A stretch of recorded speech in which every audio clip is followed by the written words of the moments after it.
minutes for today. Wash your hand clean and pray. Global epidemic day. Corona, people dying every day. Corona, it be virus. Mania, funny serious. Corona, yeah, virus. Echewa, you go lost. Purchase your track now. Wash your hand daily with running water and don't stop. Keep away from non-farm meetings and do something, bro. Pray for your enemy, pray for your family, pray for your country, yeah. Don't forget to keep clean with hand sanitizer. BENSON. Pause a minute for today. Wash your hand clean and pray. Global epidemic day. Corona, people dying every day. Corona, it be virus. Mania, funny serious. Corona, yeah, virus. Echewa, we go lost. China, Japan, man down. Italy, UK, man down. United States lockdown. What now?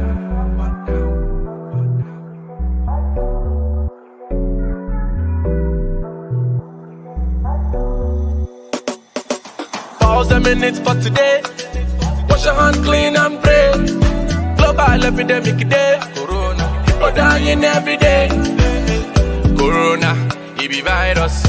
Mania, funny serious. Corona, yeah, virus. Echewa, we go lost. Pause a minute for today. Wash your hand clean and pray. Global epidemic day. Corona, people dying every day. Corona, it be virus. Mania, funny serious. Corona, yeah, virus. Echewa, we go lost.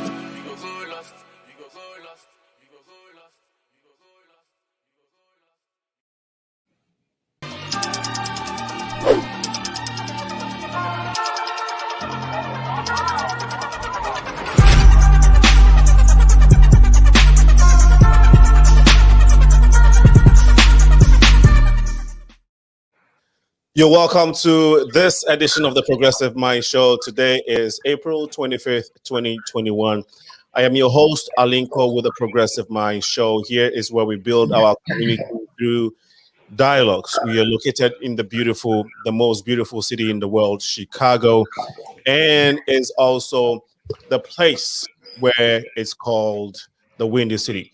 And we want to encourage you all that have joined us on Facebook and on YouTube to share the feed as we engage in this very topic of today, very important topic for the day, the Floyd Verdict reactions from the community. We have in our midst today three wonderful guests. Two of them are here. One is on the way.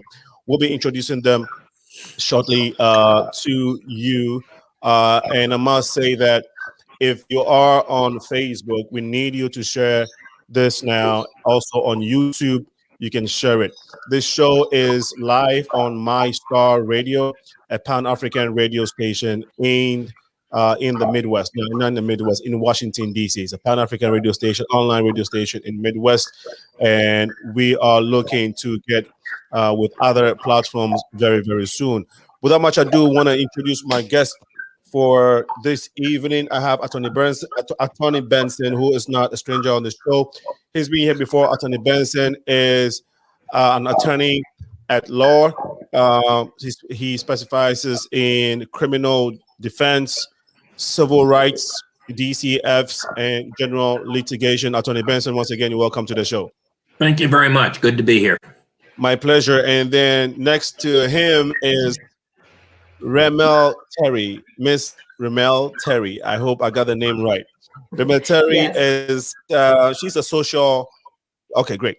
She's a social commentator and social commentator and an influencer, and also a community liaison. Attorney will be joining us very soon. Attorney Benson, you watched the press. First of all, we've had some kind of funny week, right? Last week, 2 weeks ago, weather was great. And then this week, it's kind of funny. How has your week been so far? Give us a little bit about how your week has been and how the family is doing. My week's good. Attorney Benson. It's wonderful. Yeah. Excellent. REMEL, how has it been for you? Any special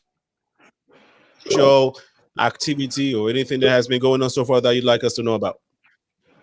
Well, my week has been Remel. well, and yeah, some of the special activity that I had this week, I also serve as the second vice president political action chair of the Chicago Westside NAACP. And this past Saturday, we did action sessions for the community at Moore Park on the west side. So it was a great event. 250 people were able to receive a free vaccination. Oh, great. Great. And if anybody has like a radio or anything that is probably in the background, you may want to turn it down so we're not getting feedback. Ted just joined us. Ted Williams is political science, works with the political science. Actually, he's a director of a political science faculty with the City of Chicago colleges here in Chicago. Ted Williams is also not a stranger on this show. He is an influencer and a social commentator, a very prominent person in our community. Also has a very long, extensive background in journalism, I'll say media in general. Ted is the director and founder of Project 1619. Ted, you're welcome to the Progressive Mind Show once again. Thank you so much for having me, Brother Linko. It is good to be here.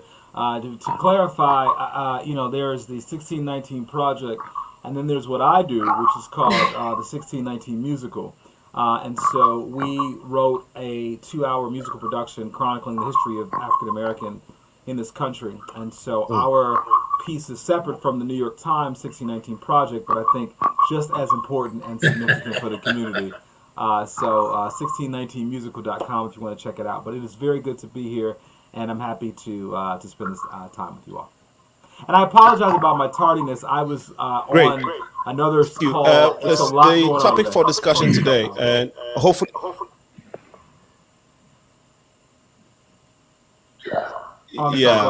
Thank you. I get it. Everybody understands. Everybody knows Ted is super busy, always working with the community. So we understand. I'm trying to see where the feedback is coming from. So if you're not talking, you may want to mute your. There you go. Yeah, I think good. It helps a lot. Excellent. We have been following the Floyd case. I think everybody around the world has been watching it. The incident of George Floyd happened last year. It kind of brought to the world some of the injustices that has been meted out to, let's say, Black people or people of the Black color in the diaspora. And I don't think that it's only in the United States. I think the issue of social injustice, spread across the globe. But I think George Floyd gave us the light, the global kind of threw the spotlight on some of this going in our society. And so we are here today to talk about how the verdict, about the verdict itself and how it's going to play out on our society in general. But your view, though, I want to get your specific view on how the whole thing went down. And I'll start with the attorney Benson. You watch the proceedings, your general take on that, and then we can go into some specifics today. Sure. I think what surprised me the most, and I would say pleasantly surprised, is that police officers testified against police officers. That up to now has been extraordinarily rare. Everyone's heard of the thin blue line. I think it's a pretty thick blue line. Often and historically, police officers protected other police officers, and they wouldn't testify against them. They would back them. They would falsify reports in order to protect other police officers. And this is probably the first trial that I've seen where police officers actually testified against a fellow police officer. And I think that is very gratifying, and I hope it continues in the future. I hope this is Thank you. a time thing. I hope this continues where police officers are willing to testify against other police officers. REMEL. So I think I would be remiss in not first saying that this is more about the Derek Chauvin verdict. While George Floyd's character was certainly on trial, unfortunately, in many cases when it deals with someone who is Black that has been harmed by police officers, I think from my perspective, this was just accountability.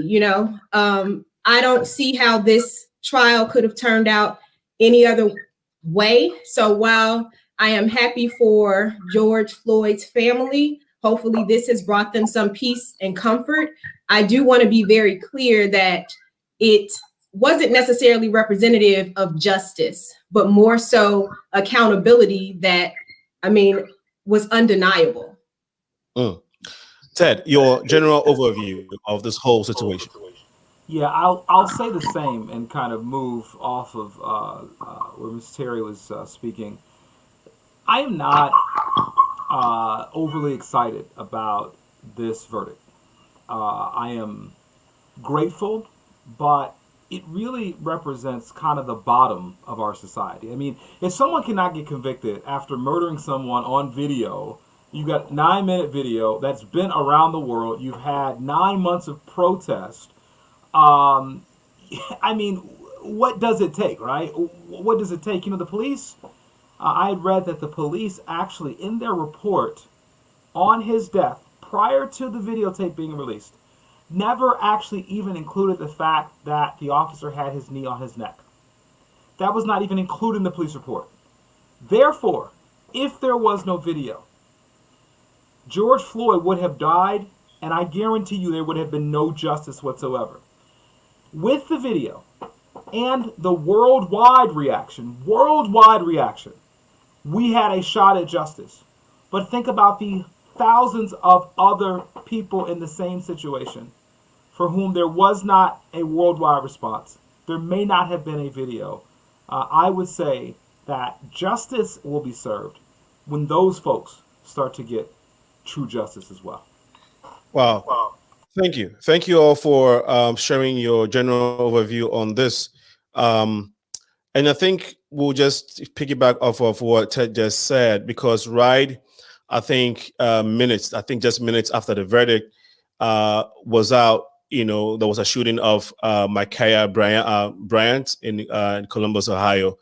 Do you think that incident, again, another Black man or another Black person, found themselves in the same situation that others may find, okay, we got some justice.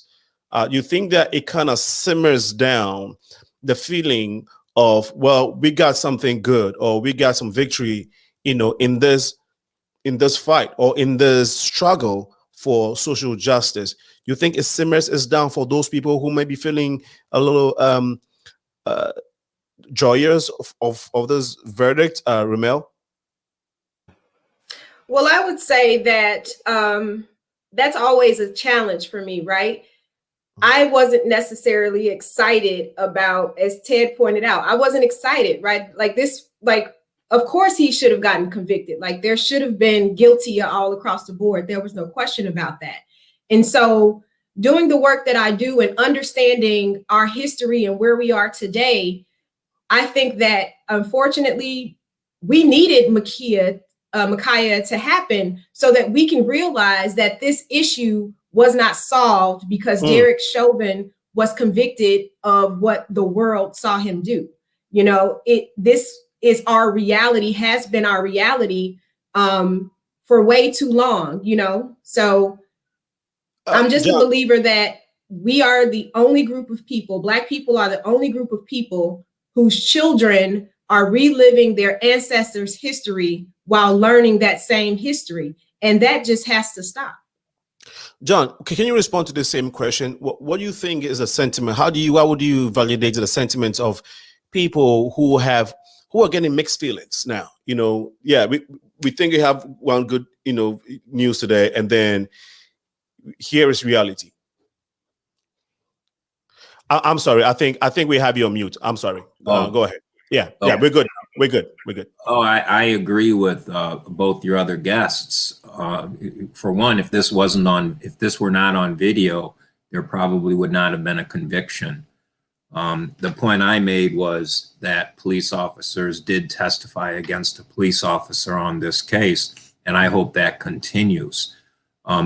I do hope a momentum is building, because both of your guests are absolutely right. This is going on for far too long. Something has to change, and I do feel that we're in the beginning of a certain amount of change, and I hope that momentum continues. Ted, if a young kid is listening or following the trends and stuff, because I literally had I think an 18 or 19-year-old student, young lady, she was texting back and forth because she knows I was going to do this show. She kept saying, I'm tired. I wanted a letter to Joe. I'm like, go for it. Like, and she said, and I'm like, I was trying to encourage her. I'm like, people have been on fighting for this for centuries and decades. You cannot give up. You are young, you have energy. Keep doing what you can in your own small way. But someone like that falls in a large category of people who may be thinking this way. What would you say to them? You know, again, looking at Micaiah Bryant happening, if seconds or maybe minutes after, Floyd's verdict, all of that. And for the role that you play in our community, what would you want to say to those young people? Well, I would say that, justice has never come easily in this society or any other society. We should not be surprised by abuses of the power of the state. It is really the history of the world.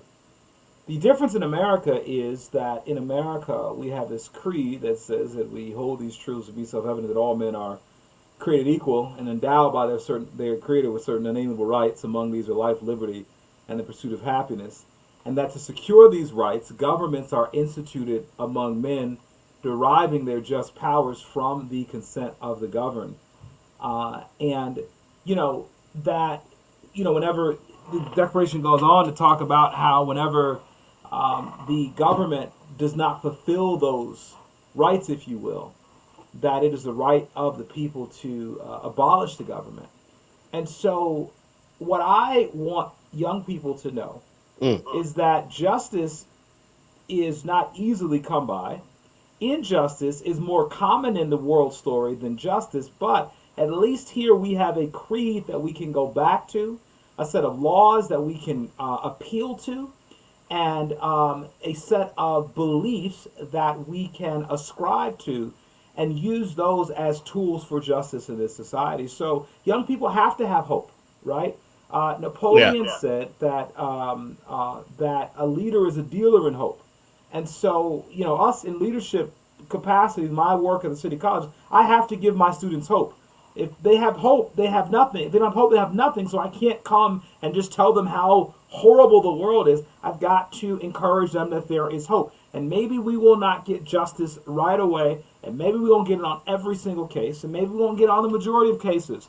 However, Dr. King said the arc of the moral universe is long, and it bends towards justice. We can get there. And I think that is the message we must tell our young people, and we must tell those of us who are more seasoned in this game as well. Right. We should not have false hope, but we should have hope. What can anybody do? Sometimes people will be like, man, I don't like what is going on, or, they're following trends, they're getting confused.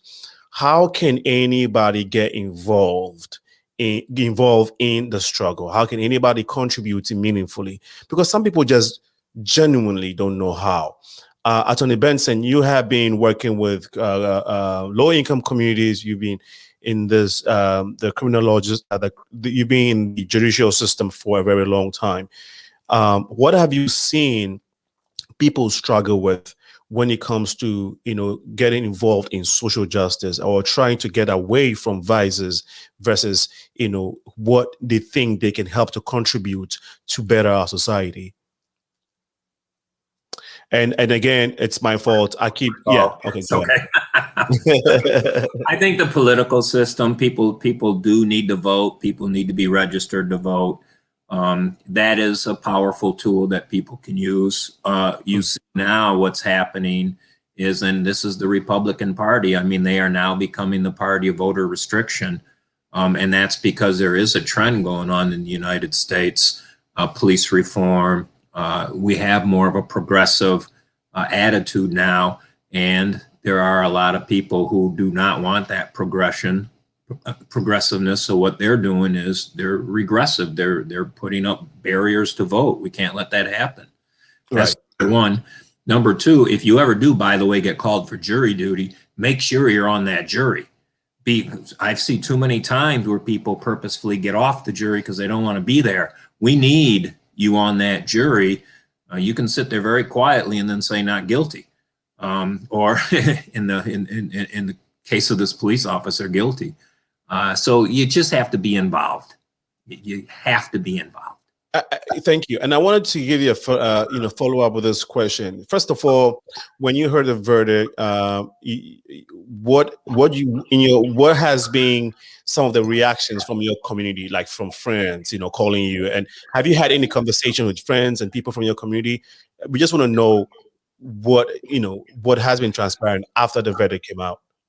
Is that to me? Yes, please. Yes, Attorney Ben. I think all of us lawyers expected a guilty because he murdered a guy on video. I mean, it's hard to.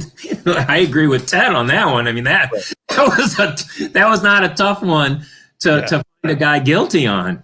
I was a little bit stunned that not much of a defense was put up.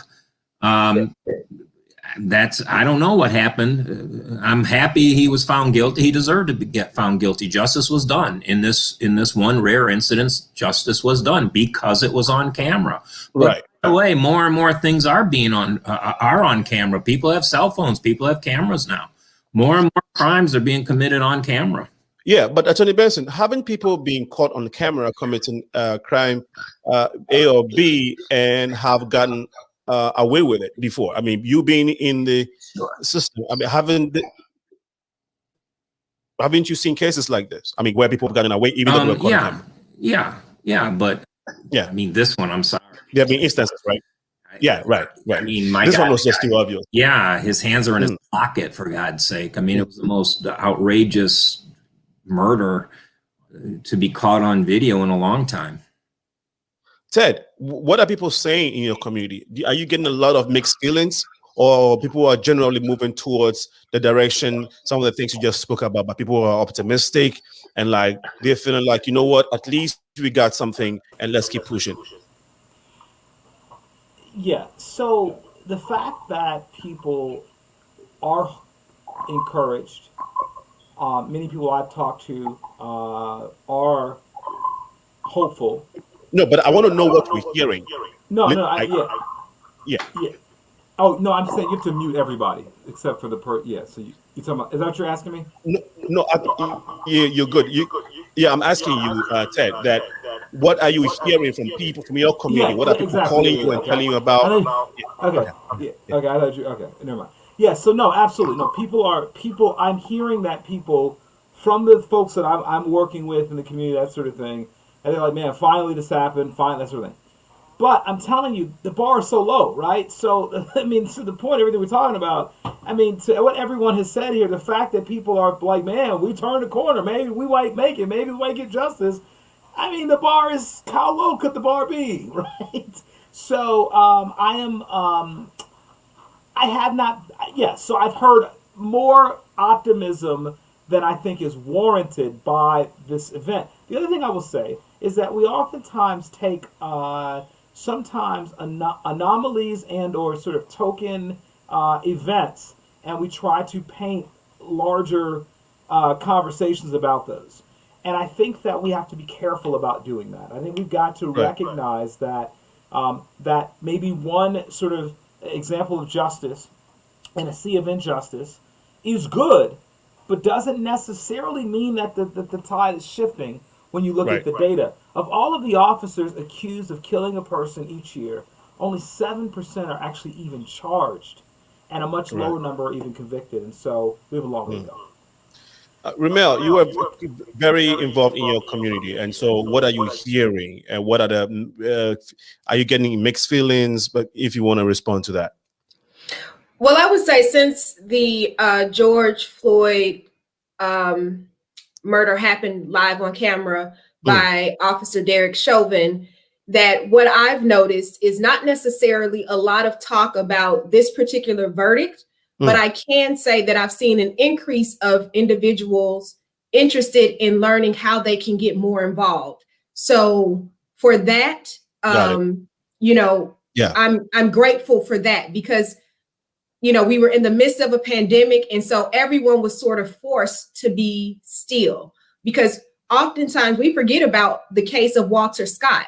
The only reason that Officer Michael Slager in South Carolina was even held accountable was because someone was walking by and actually had footage of what actually occurred to Walter Scott, because he was being demonized in the media as having an issue with child support, or he didn't have the proper tags on his car. But the only thing that saved that particular case was the person who, you know, had to overcome fear of reporting this officer. So I would say that it's more so people who are looking to get involved because they realize that they can no longer be complacent and just think, oh, this isn't the world that I live in any longer, because that video, you know, during that time, you know, burst everyone's bubble, I would say.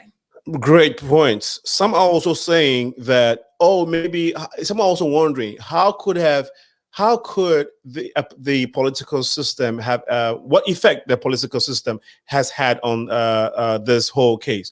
Again, people are saying, oh, could the trial have been called sooner had it been the former administration being in power versus this one? Did Biden's administration actually help the atmosphere, right? Creates a conducive atmosphere to facilitate, or to at least make sure that this trial was held at this time, because again, this happened last year, so nobody knows when it was going to be called. So you think that the political climate kind of induced the manner, not even the manner, but the timing of this trial in the first place? I don't know if Attorney Benson or Ted, anybody can take on this one. Attorney Benson, yeah. Yeah, no, I think it went its course. I don't think it mattered if it was Trump or if it was the Biden administration. It ran its course in state court. But that being said, I think we do have a much better administration for some of the issues that need to be resolved, at least discussed. The Black community is clearly over-policed. It's been over-policed forever. You know, the police are there to control, and they are controlling the Black community. That's what's happening. You know, the war on crime, the war on drugs. And let me say this. I've been a lawyer for 30 years, and I've watched incremental increase in penalties, incremental increase in reasons to stop people. I've watched an incremental decrease in civil rights. This has got to be reversed. It has to change.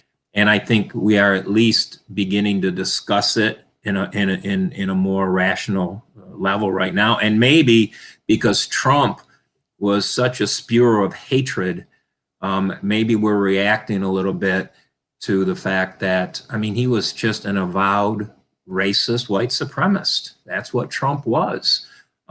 He's gone. Let's see if we can start moving the ball forward a little bit. Remel, you want to comment on this? Well, yeah, I would say that, no, I don't think being in Chicago and knowing people who have been on trial for various things, I would say that this case actually moved faster than I even expected it to. I'm not familiar with the court system where George Floyd was located, but I just know here that oftentimes it takes quite a while to receive any sort of accountability in these sort of cases. I think about Rekia Boyd, right? And Dante Servin not even fully being held accountable for her murder. So, and I don't necessarily see a difference in the administration, whether there is, you know, a Democratic person in office or Republican person in office, because we're in a Democratic state and city here in the city of Chicago, and Black people have been, experiencing the blues regardless of who has been in office. So I think that we just have to have honest conversations about what true accountability looks like in many of these places, especially in blue states, especially in places like Illinois and the city of Chicago, where we know that there's legislation on the books that essentially allows for officers to get away with a lot of what they're doing. So, we need to change an entire overhaul, because this is systemic, and I don't necessarily believe that it has anything to do with one party or the other, but more so the system overall. All right, Ted, you don't think that the political climate did cause any effect on this trial in the first place? Absolutely. I mean, once again, you'd have to be living under a rock as a juror or anyone else to not know what is going on in the George Floyd case. So, of course, I would imagine that for even the jurors, that that at some level the culture of this entire case people know about. Right. And I think the political climate as well. I will agree with you on that, because we're in a climate for the first time in my lifetime, in the last year, where it has been somewhat okay to talk about diversity and justice and reparations and all of the issues that are affecting marginalized people of color in this country, to at least begin to have the conversation for a period of time. And the funny thing about the United States when it comes to these issues is that there'll be public sentiment for a moment.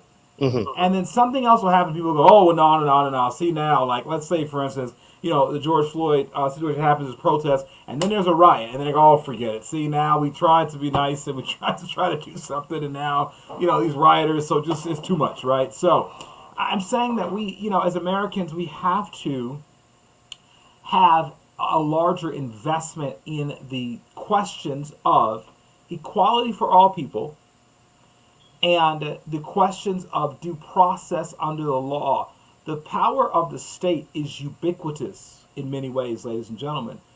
And every state has to have a mitigating force to that power of the state, because otherwise, history has proven that the state will abuse people and misuse that power. That's exactly what this is. And they just do it disproportionately to people of color. But the fact that that power exists, period, is a real problem we've got to start looking at. Equality and the power of the state. And that's what this comes down to. And yes, the culture, the climate of the culture has helped us to have that larger conversation. And if I'm hopeful about anything, it's just that. But like I said, this case alone is not a ton of hope in it. But the sea change, slightly, I think is some source of hope. Right. Thank you. We've gotten a lot of comments from Clifford Brown and Gregory Sherman, who are following us. I think we also have Tio, Mr. Ceasefire, Hattie is also watching us. Mrs. Martin is also here. She says, greetings. Thank you so much, Mrs. Martin, for joining us. Greetings to you as well. This is from Tio. She says, good conversation. Thank you so much, Tio, for your comment and joining the feed. Cut. Clifford Brown says, cut and dry. Wondering what comment this one was directed to. But he says, if not on camera, who knows if we could have depended on the system to hold him accountable.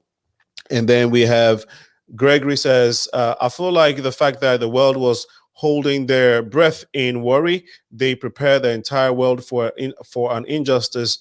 We have come way too familiar with this. We have come way too familiar with this. Okay, so the justice should have been swifter, more harshly. Examples need to be set in reverse. Thank you so much, Gregory Sherman, and pardon me if I didn't get it right the way you get Yeah, get it right the way you want it, because I was trying to read other comments too. But low bar is certainly the reality from Clifford Brown. And then another comment here from Clifford Brown says, we have to record every interaction. And facts, complacency is a form of weakness, from Gregory Sherman. A ton of comments I would go through. I would continue with the comments, but let me take this one. He says, Ted, you smoking? Oh, he's smoking. Sorry. So thanks for the comments so far. The show is a progressive mind. Here is where we build our community through dialogue. We're talking the George Floyd verdict. We're trying to get the reactions from the community. A lot of people have been saying a thing or two, getting mixed feelings. But what others are also saying that I hear is that, are Black people doing anything wrong?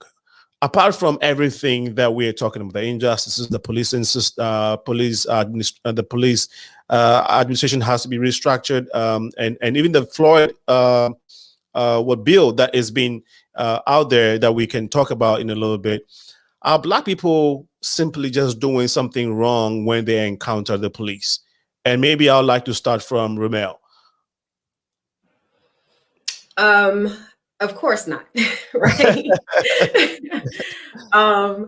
Like, to make that a general statement, are Black people doing something wrong when they encounter the police? Of course not. We know, again, as Attorney Benson pointed out, as we've had in this particular dialogue, that the mere existence and the fact that I can identify you as a Black person is enough to create a negative encounter, unfortunately, with officers. That does not negate, where there's actually crimes that are occurring.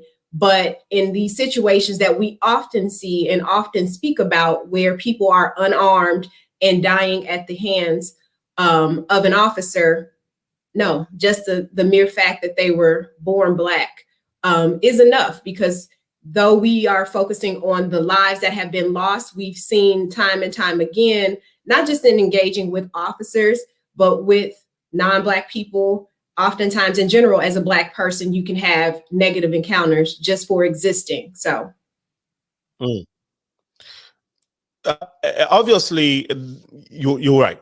I don't think that Black people are necessarily doing something in particular to provoke the anger of policemen, but there's also that belief out there within the community. Some people think that, okay, maybe Black people overreact, or they get overly apprehensive because of the history, because of how things have been going down, and so they panic and they act in a way that probably provokes policemen to react in a way that leads to their demise. Ted, do you agree to any of these sentiments?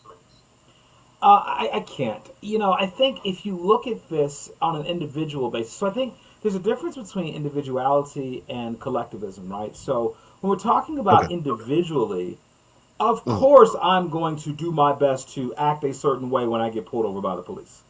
I mean, individually, I know enough and I have enough experience to recognize that when I'm standing next to someone who has the power of life and death in their hands at that moment, that I'm going to do everything I can to get out of that situation alive. But my individual decision does not necessarily create, I think, collective public policy or collective expectation. To expect that every single person would behave in a way that would not threaten police would be a horrible, horrible precedent to set, a horrible, horrible statement about the society. And in reality, I mean, I hate to say this, and I've got so many family that are police officers, and I support. I mean, I've got a ton of friends who are police officers, and so this is in no way to bash them in any way, shape, or form. Yeah. But the onus is really on them. I mean, they've got the power of life and death in their hands, not us, for the most part, right? So the fact of the matter is, they're the ones that are trained. They're the ones that are backed up. They're the ones that have a crew of people to come with them. They're the ones that can call and get, multiple cars to come. So at some level, they are the agents of the state, right? Yeah. So when I look at the question, I think when we began to talk about individual behavior, although I'm not going to suggest that I personally would not put myself in a better situation, or my children, or my friends, or the people I mentor, and tell them, hey, you better act like this, da da da. We cannot let the state off the hook. And I think, honestly, and I hate to use this example, but I heard it, I think it's very, very powerful. When we tell black people that you better act right or you're going to get killed by the police, it is literally the equivalent of telling a woman, you better dress right or you're going to get sexually assaulted. And wow. I can't ascribe to that. Wow. John, can you give us your perspective on this, if you may? Okay. All right. It's way too easy for the police to legally stop you now. And if you look, and this is technically, the laws that allow the police to stop you have increased. And I can give you tiny little examples. If you weave within your lane, the police can legally stop you. Now, what does that mean, weave within your lane? And again, I'm being technical here as a criminal defense attorney because, I used to have more power to argue that this was an illegal stop because the police did not have what we call probable cause. However, now the probable cause is almost anything. I was listening to a show not long ago where it was a professor of law would have a police officer on his show, and he would say, play this game, stop that car. And he would say, point to a car, and within 15 minutes, that police officer could lawfully stop that car. Because all he had to do was follow the car for 15 minutes, and he would have a lawful reason to stop the car because it is so easy to stop the car. It's just we've given too much authority to the police. We've just given them way too much authority. We have to take it back. And then sorry, if I could add to that, Senator, for a second. I also think we've got to ask ourselves the questions. Why do we create life and death confrontations for traffic violations? Why are we in a situation where we literally are putting people into these highly dangerous situations, the police too, by the way, because someone's tail light is out or because someone switches lanes? As a society, we've got to step back and think, is there a better way to deal with this? For the police and for us. Is this the only way we can possibly deal with these infractions? Someone does not have the right license plate on, and now we're in a situation where the police feels threatened and you feel threatened, and then you're on the side of the road, so you got cars flying by, you're worried about that as well. Right. I think that we've got to reevaluate this as a society. Thank you. I don't know if Remel wants to add. Oh, go ahead, Attorney Benson. Let me make a quick response. I agree 100%, but here's the thing. The police have been trained that every traffic stop could lead to something else. Every burnt out taillight can lead to something else. As though, you stop the car and then there's a warrant. You stop the car and then there's a gun. You stop the car and then there's drugs. So every simple encounter in the minds of a police potentially leads to a greater fish, if you will. So they go for the small fish to get the bigger fish. And that's exactly what Mr. Williams is talking about. Why do you have to stop everybody for a broken tail light and then turn it into something bigger? Well, they've been trained to do that. And we have to train them not to do that anymore because they are leading to death. It is leading to murder. It is leading to all kinds of problems that we don't need. And by the way, there are way too many guns out there in the world. That's a separate issue.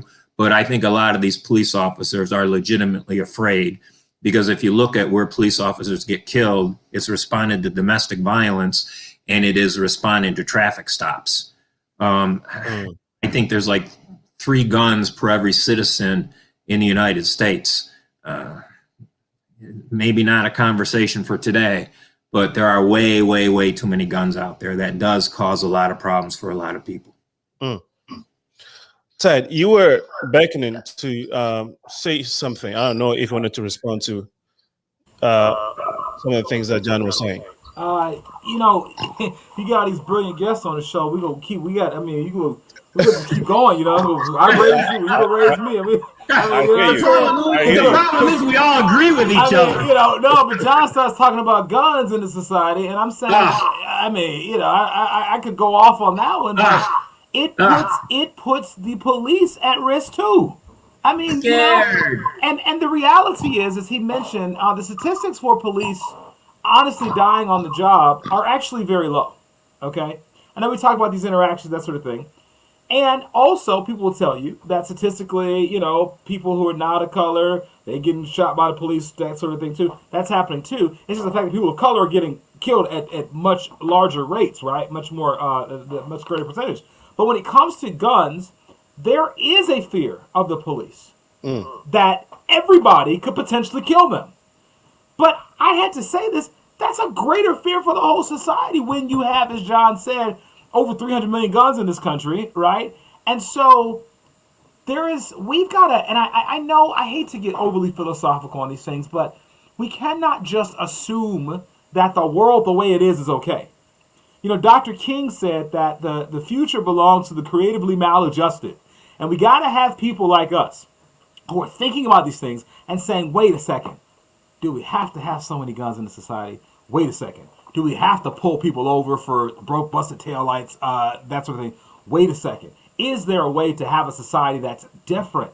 And the beauty of this world we live in is that you can find cultures around the world in which these interactions are not happening the same way. You can find countries around the world where gun ownership is minimal if it exists at all. And voila, guess what? People are not getting shot. Can you believe how that one works? Yeah. But that's a whole other conversation. So let me get on that, because I got a buddy on there who's on here right now, and that's his issue, and I don't want to get into that one right now. But that's a good point. Bring us back another day for gun issue. Okay, all right, we'll do guns. Another day. Okay, good. We'll do that. Remel, did you want to comment on that the earlier, dialogue before we move to the next thing? Yeah, I would wholeheartedly agree that definitely can understand fear in anything that anyone is doing. But as Ted pointed out, like the world at large is living in fear that something may happen to them. But I'm always interested in how and who we choose to hold accountable, right? Because a nurse couldn't tell folks that they are afraid of blood, right? If you're afraid of blood, then being a nurse is not the job for you. If you are hired to capture dogs, there's a possibility that you may get bitten, but you can't believe every single time for minor infractions that is going to happen to you, or that isn't the job for you. If we look at the military, like we're all often told that our police forces are militarized, right? But they're not held accountable in the same manner. You have military professionals in combat, and they are not able to just do whatever it is that they want and utilize, I was afraid. You know what I'm saying? So I think that when we have this discussion, it has to be a larger discussion about what's actually happening in those situations and those encounters, and whether or not we're allowing people off the hook because they're saying that they are afraid, and not having an honest conversation to say, well, you've had several infractions when pulling over people. This may not be the job for you. So the issue, in my opinion, is more so the lack of accountability, which then when you're not holding those few accountable, it becomes reflective of the collective. Wow, thank you so much for the comment. So there's so many cases. Adam Toledo, we spoke about Micaiah Brandt, Dante Wright. There's so many of them. Guys, do you think that this verdict now gives people some kind of hope that these cases that have not yet been trialed would somewhat get the type of judgment that Floyd got? Do you think that people should be looking for, based off what has happened, that you know what, every other case now, every other situation now will be looked at based off what we got from Floyd's verdict? You think that's a reality now, Remel? No, I don't believe that we are using this to level set or using this as the measuring stick of moving forward, because again, it was on camera, it was blatant, everybody saw it, like, you know, it was obvious that there was no other way. I mean, it would have been a conspiracy. You know, people love saying conspiracy theories. It would have been a conspiracy if they would not have found him guilty. And the conspiracy would have been they wanted people to just burn, you know, this country, because that would have been more than enough energy given, considering we had what happened on January 6, 2021, right? People stormed the Capitol for what we're still trying to figure out.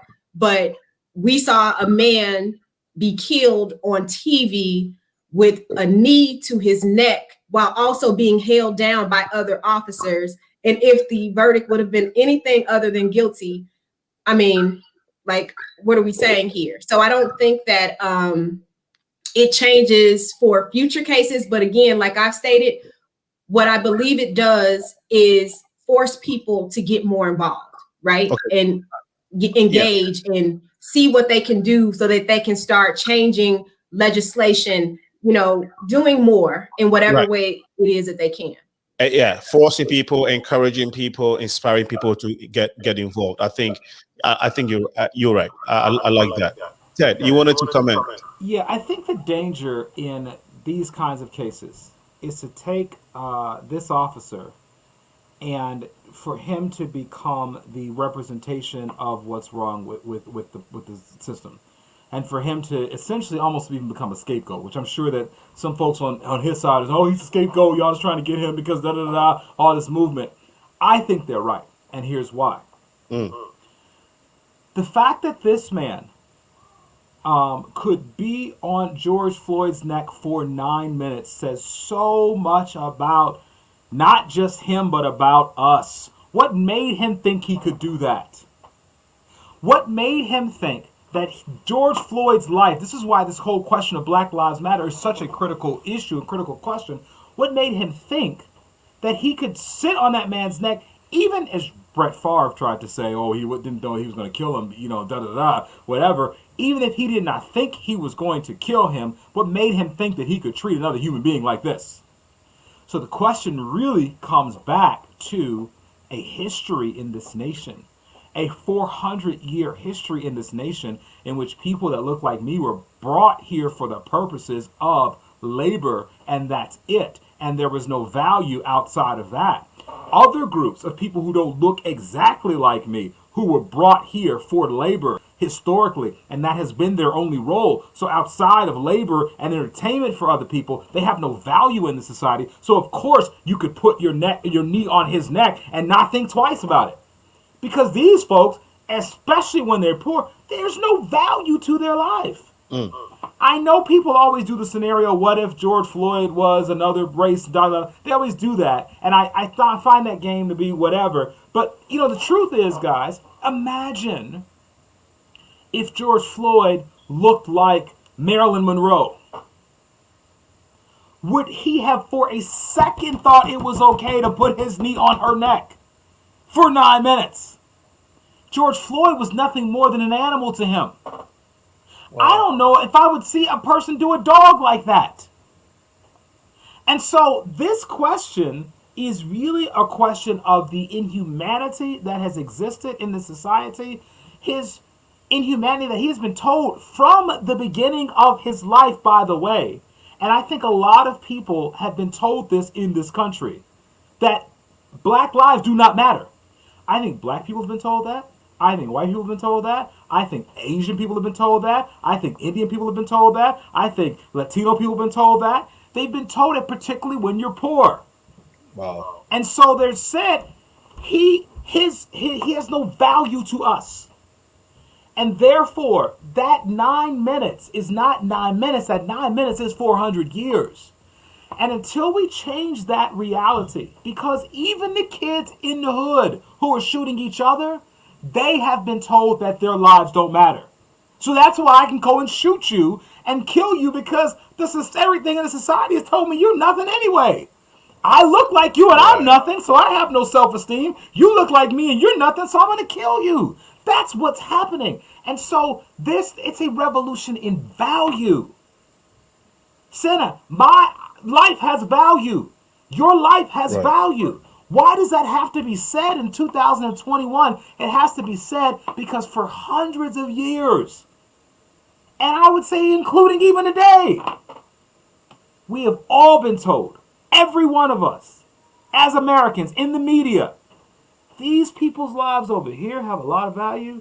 These folks over here, their lives don't mean jack.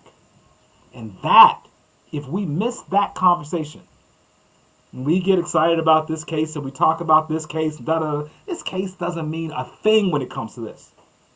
We got to hit that question. We got to start asking, I'm sorry to keep going off on this, but we got to start asking the question, why do we live in a city like Chicago with all the wealth that exists in the city? And we know that when you drive to neighborhoods with a bunch of people who look like me, it's scary. But if you go downtown where people don't look like me, it's nice. That is the statement. That is the reality. That is what we must be addressing. And when we change that, my brother Alinco, the George Floyd situation will be a consequence to us all recognizing that we have equal value, and we are still a long way off from that. John, you have worked in this, in the justice system for over 30 years. You've seen all kinds of cases. You've heard, and you work with minority folks in the Black American community. Can you relate to what Ted just said? I mean, he's dead on. I can't say it as emotionally, but I agree with him totally. It is about value, respect, self-respect. I agree with him 100% when you get these young guys that will shoot you for your car, your wallet, your shoes, because they don't see any value in you and they don't see any value in themselves. I'm not going to argue with. And how we get out from under that, I don't know, but you have to start. When you're talking, when you're interacting with them, what is the number one thing that keeps coming across that you find to be the most, or some of the most prevalent issues in the African American community or in minority communities? Well, I'm not sure what exactly the question is. Which means what I'm trying to get to is that when you interact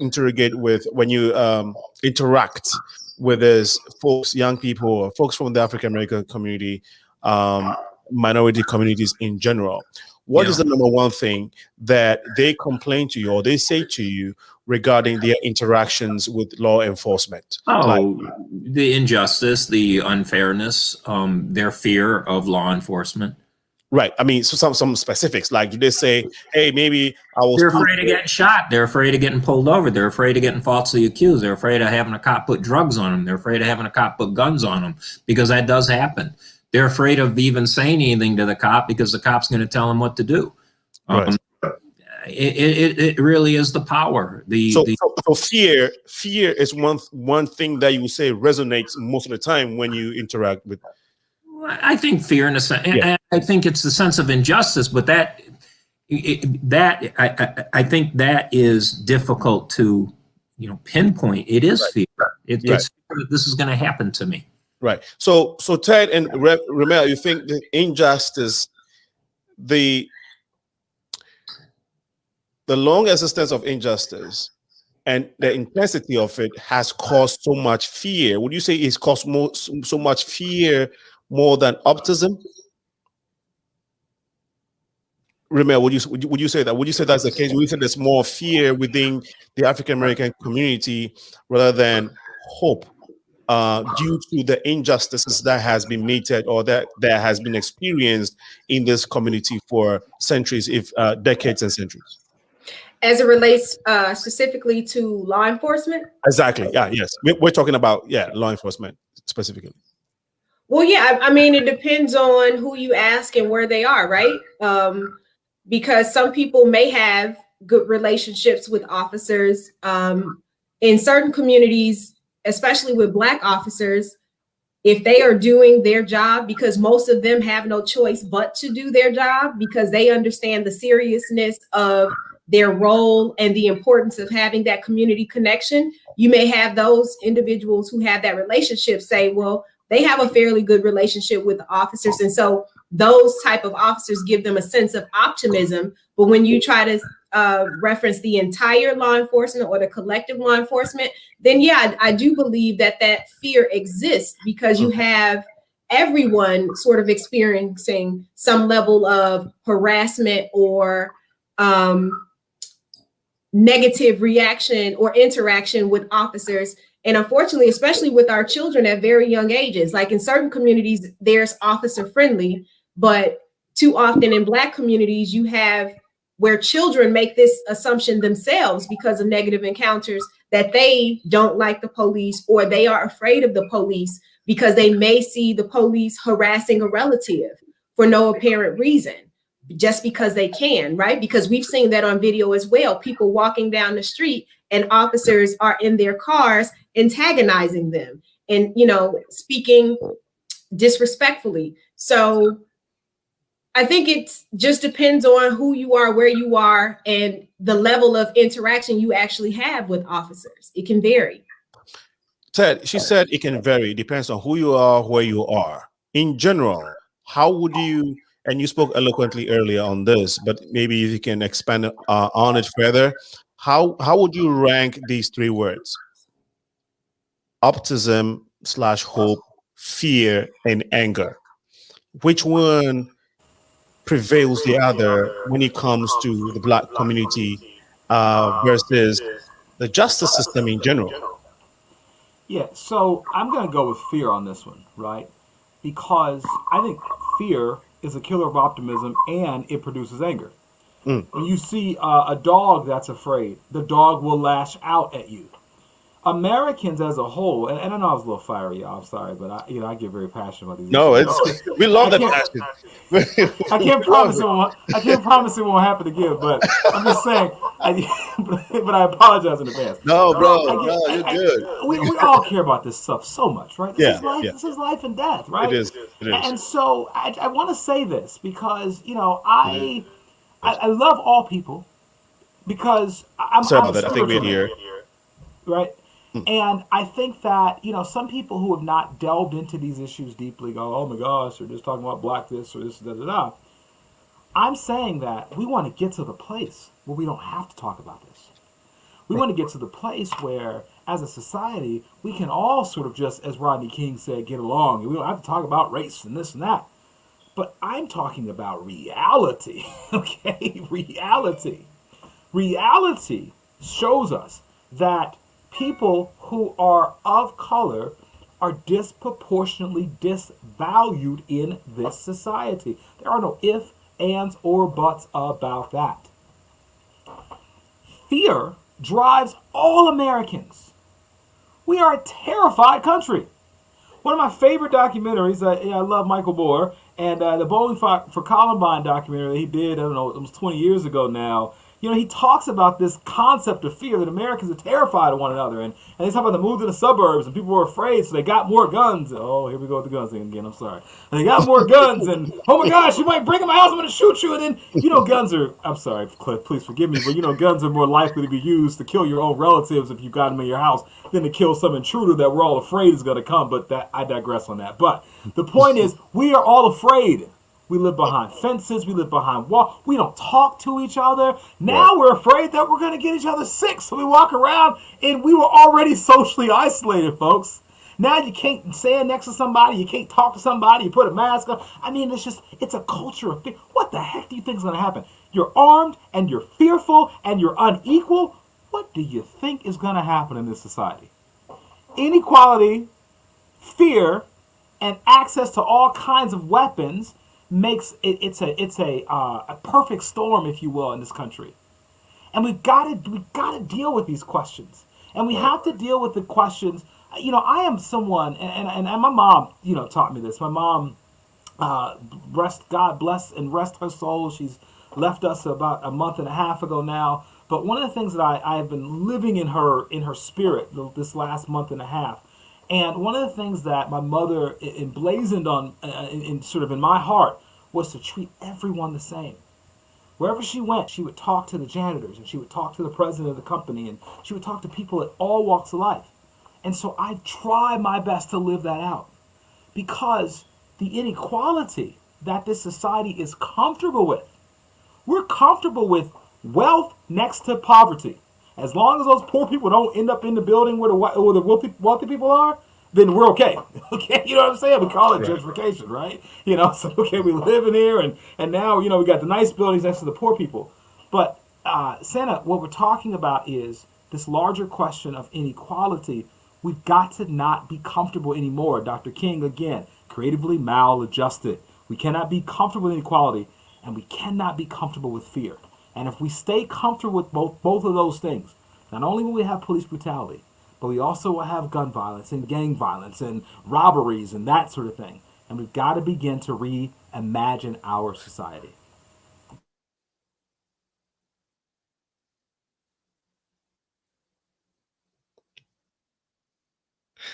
Thank you. Thank you so much, Ted. You are watching the Progressive Mind show. We're discussing the Floyd verdict and trying to get reactions from the community based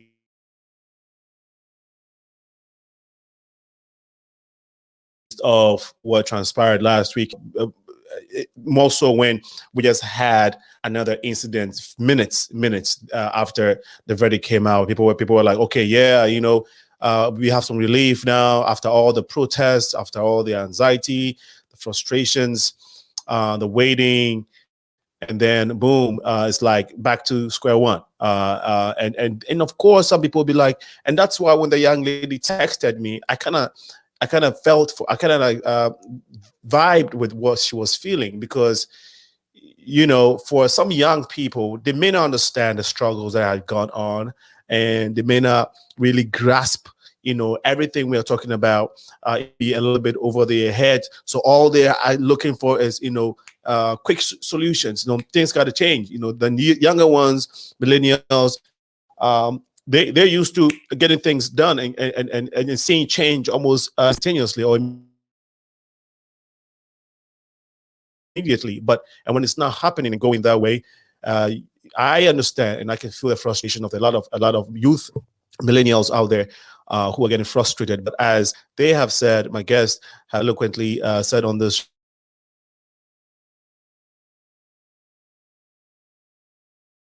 already, we don't have to working together as a society to right some of these wrongs that have perpetuated our society for that have been perpetuated in our society for a long time.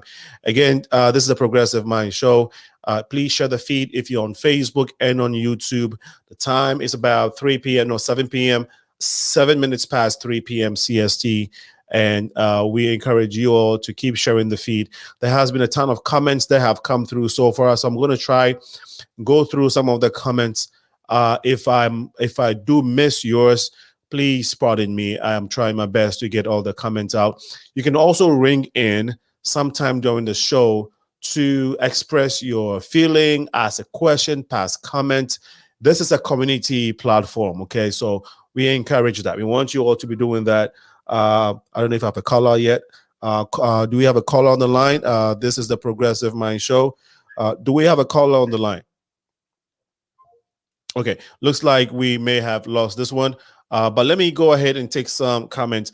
Remel, did you want to make a comment before I go to the audience on Facebook?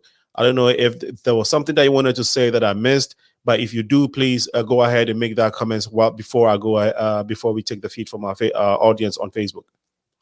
Oh, nothing at the current moment. We can go ahead and see what the comments from Facebook are speaking about.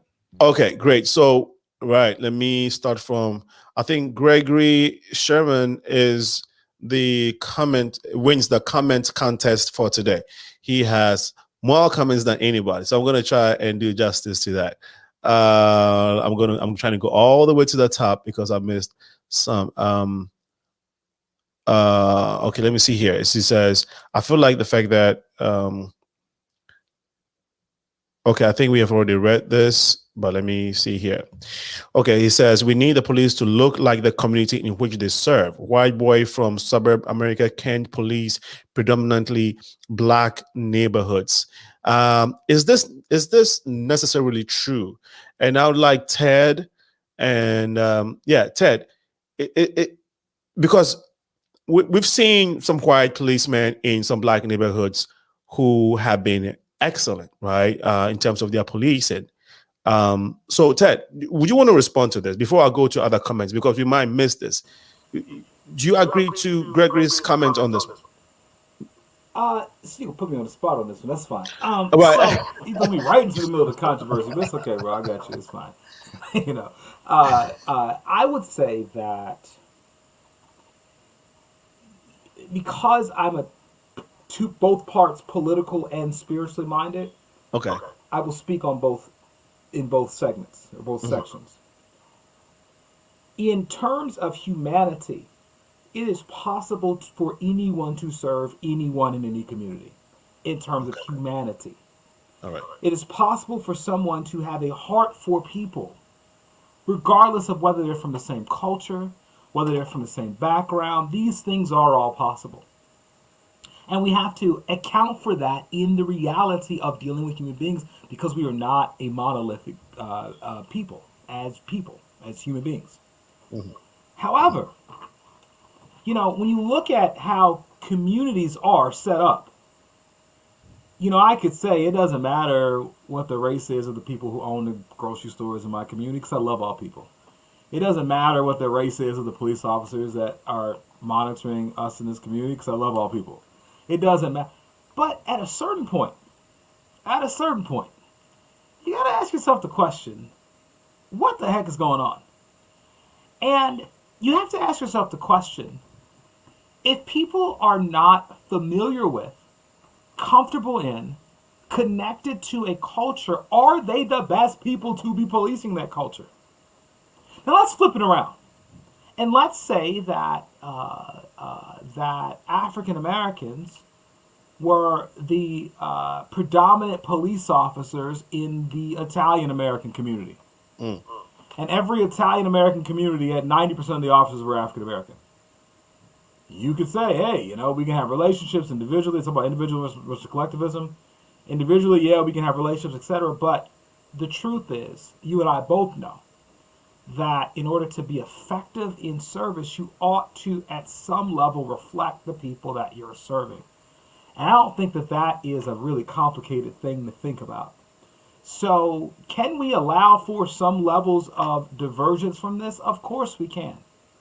But the overall point of Mr. Sherman is absolutely correct, in that the people that we serve, there must be a reflection not only for us who are serving for empathy's sake, but also for the people who are being served for reflection's sake. All right. Thank you so much for responding to that, as always, Ted, and I really appreciate it. So we'll continue with the comments. Another one here from Clifford. He says, in poor black communities, it is important to put programs in place to promote and educate those willing to become police officers. Very few even apply, even fewer meet the qualifications. I agree that the community policing is very important. Hard to treat a community poorly when there is a social sequence for one's actions. Thank you so much for the comment. Gregory says, 9 minutes you will crash. 9 minutes you crash a man's neck while he's screaming, begging for his mother. We should still be outraged. And he says that since the beginning of time. Okay, let me just go to the next one. He says, your guests are brilliant. This is from Mrs. Martin. Your guests are brilliant. We need more progressive thinking like this. It's time out for the TV answers and tell the truth about what America is and what it has always been. Awesome convo. Thank you so much, Mrs. Martin, for your comment. And then Gregory again says, we are not fighting hard enough. We're we're not standing and demanding. Clifford continues to say, there are things black folks are doing wrong. However, the reaction by the police are far different from when a white person is doing the same thing. I don't know if John can attest to what he said. You think that a lot of time, do you think that white people or Caucasians also get their fair share of some of the nuances of some bad policemen? Generally speaking, the black people suffer a lot more at the hands of police than white people do. And to follow up a little bit on what Ted said, the fact of the matter is we just need more black police officers. We need more black judges. We need more black lawyers. And let me give you a tiny little example on a jury. There's 12 members of a jury. And if there's one, and so many of my cases are, I have black defendants. If there's only one black juror, that juror may fold in the jury room. He may not be willing to stand up for a racial issue. But if you have 4 black jurors back there, they'll band together and they will confront the other white jurors, and it'll be a greater force. And I think that might be the same with police. If you have one black police officer, that black police officer may not be willing to stand up for something that he would like to, he or she, but if he had 4, 5, 6, they may stand together and be stronger standing together. So right. I think numbers do matter. Thank you. And we don't know why we don't have a lot of black policemen out there. I don't know if it's because lack of the interest of black people trying to be in that force, or there are other factors that causes shortage of black people in the police force to police black communities. But maybe Remel, if you know something about this, you can feel free to comment. We're just trying to figure out what it is that we can all do as a society to make it a better place. Exactly, the police are supposed to be trained to handle the situation. I want us to go to a point that Ted made earlier with regards to, but let me see, let's try and get some more comments. Dante Red was pulled over for air freshener. Now he's dead. How many white boys have been pulled over for that? Basically, that's what Gregory is saying. And so there's a comment here. It says, boom, lessening the number of interactions overall. Trying to see if I can get victimless crimes don't require an armed response. Okay, so I think that's a great point. And this is from Miriam Monroe. She says, courage is necessary strength of law enforcement officers. If fear is that prevalent, then there is a greater need for assessment that would have identified that before hiring. That is for Miriam. Thank you so much for your comment. Let me try and see if I can get one from here. This is from Quentin Harrington. Rules of engagement should be followed by law enforcement. It's funny the so-called terrorists in the Middle East are awarded more rights than American citizens. Do not fire unless fired upon, period. Wow, that's a very powerful comment. Remel, you want to comment on that? So before I go into that particular comment, I do want to go back to speak regarding Black officers being on the force. I think that is due to a number of factors. And one of them that we cannot ignore is systemic racism, right? Like, we do know that Black officers are kicked out for various reasons as they're going, or not officers, but people interested in applying for those roles with the psychological exam, right? And no one can ever quite figure out how those Black people can't pass this psychological exam. But we have Jason Van Dyke, who killed Laquan McDonald and has committed other egregious acts, Derek Chauvin. And so, I mean, you have here in Chicago, what was the guy who tortured so many people? John Burge, so they were able to pass this so-called psychological exam to police us in our communities, but we weren't able to pass that same exam in order to serve and protect our own communities in which we live in and reside in and fellowship in and all of those other things. So I think we have to have an honest conversation about the why we're not being there. And a part of that is rooted in systemic racism. It's not always because we're not applying, because we do get Black people applying for those positions and they're just not being selected. And going back to the point of, what was that last comment we wanted to comment on? So I think it was about rules of engagement. It says rules of engagement should be followed by law enforcement. It's funny that the so-called terrorists in the Middle East are awarded more rights. Do not fire unless fired upon.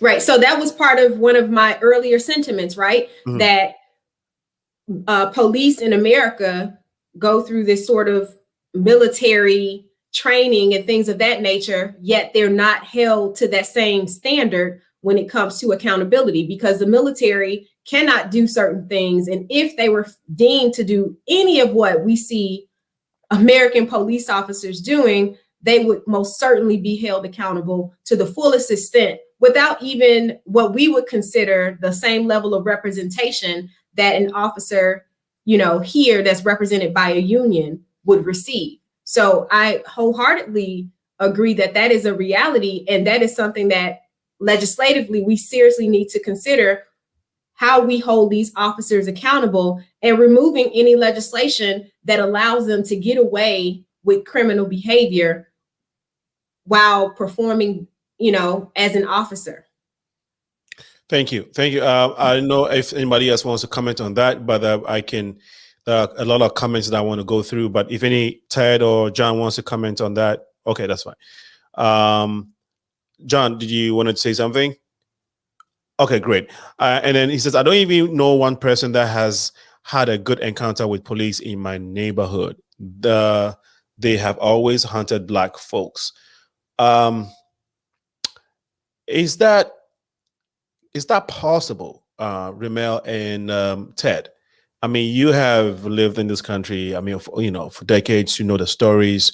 Is it possible that there wouldn't be one Black person in a neighborhood who would have a good experience with a police officer? Yeah, I can speak to this personally. Yeah. I've had multiple encounters with police that were not awful. Okay. You know, I mean, I'm still here. Yeah. You know what I mean? Mm-hmm. But that's, I mean, it doesn't, just because I've had decent encounters doesn't negate the fact that people of color are 3 times more likely to be killed by the police. That, you know, 30% of those who, you know, are unarmed, killed by the police are, African Americans, in terms of even the rates of them being unarmed. I think it's 30% for African Americans unarmed killed by the police, and like something like 18% for non-African Americans. Right. So I don't think that we have to have sort of 100%, you know, experiences on this thing. Okay. I definitely have had okay interactions with the police, but that doesn't mean that I'll have one tomorrow. You know what I mean? And it doesn't mean that someone next to me did not have it. So I think this is the challenge with it. Once again, back to I hate to go back on this, but I think as Americans, we constantly go back to these individual experiences versus collective reality. And people go, you know, all the time, let's get on the poverty issue.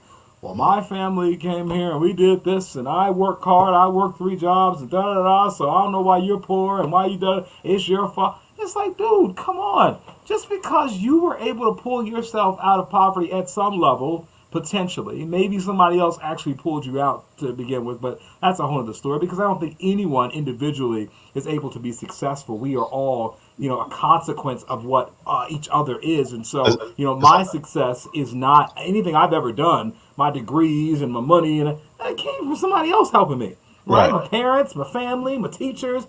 So the idea that anybody did anything by themselves is just stupid, right? But Barack Obama said that when, you know, and the conservatives got all over him. You know, he goes, you know, oh, you didn't build that business by yourself. They took that as a soundbite and called him, you know, socialist devil for that, whatever. But we are all in this together. And so it does not mean that just because my experience has been what it is, that there are not other experiences that exist. Exactly. Paul Robeson said, you cannot take my individual success, Paul Robeson, the famous African-American singer and athlete and lawyer, he said, you can't take my individual success and negate the suffering of millions of other people that look like me. Right. And so as Americans, we got to be able to walk and chew gum. We got to be able to say, man, you know, I'm telling you here on this show, I'm an African-American male. I have been pulled over by the police multiple times. I have never had an awful interaction. An awful interaction.